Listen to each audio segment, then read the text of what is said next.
Hello दोस्तों, अज्ञात एक खोज में आप सभी का स्वागत है।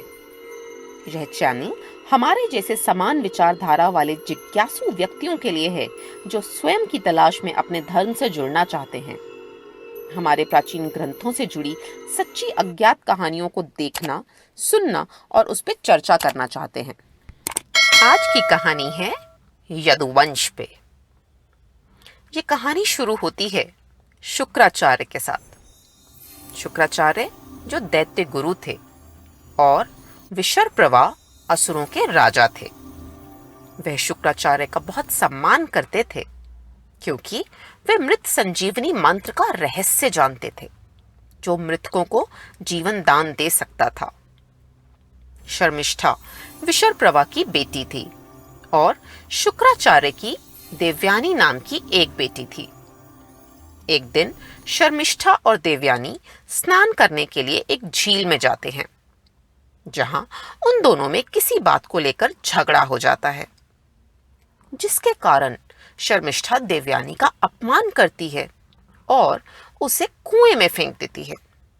देवयानी मदद के लिए बहुत चिल्लाती है और तभी उस जंगल से एक चंद्रवंशी राजा ययाति गुजर रहे होते हैं।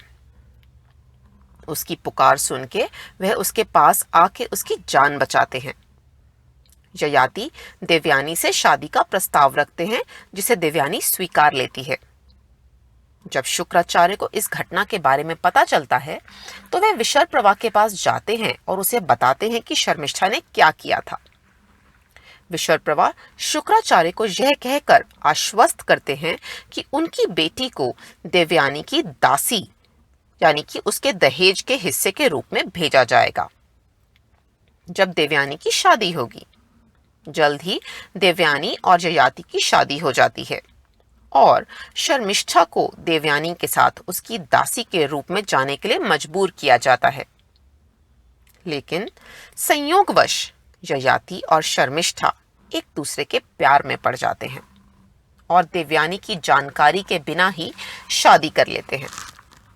इस समय तक ययाति और देवयानी के पहले से ही दो बेटे थे, यदु और दुर्वसु।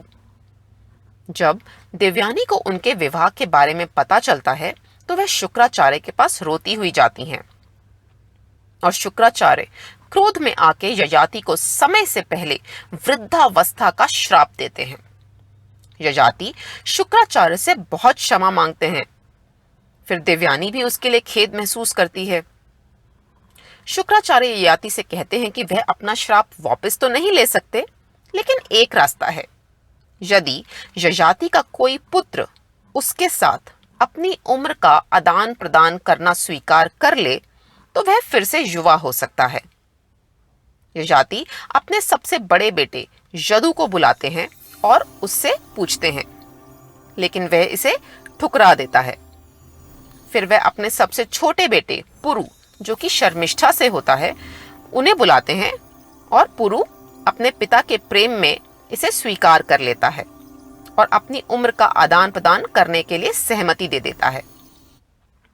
साल बीतते जाते हैं और ययाति को समझ आता है कि कामुक इच्छाओं को कभी नहीं बुझाया जा सकता। तो एक दिन वह निश्चय करके पुरु को उसकी जवानी वापस दे देते हैं और उसे राजा बनाते हैं। वह और उसका भाई बुध को सोमवंशी के रूप में जाना जाता है, जबकि यदु को श्राप दिया गया था कि उसकी कोई भी संतान सिंहासन की उत्तराधिकारी नहीं होगी, जिससे यदु ने आदेश दिया कि उसकी आने वाली पीढ़ी को यादव कहकर बुलाया जाएगा और उसके वंश को यदुवंश के रूप में जाना जाएगा। देवकी नंदन भगवान श्री कृष्ण भी एक यदुवंशी थे। जय यदुनंदन जय घनश्याम। आपको ये कहानी कैसी लगी और आप कौन सी कहानियां देखना और सुनना चाहते हैं? कृपया अपने विचार हमसे कमेंट्स में शेयर करें। धन्यवाद।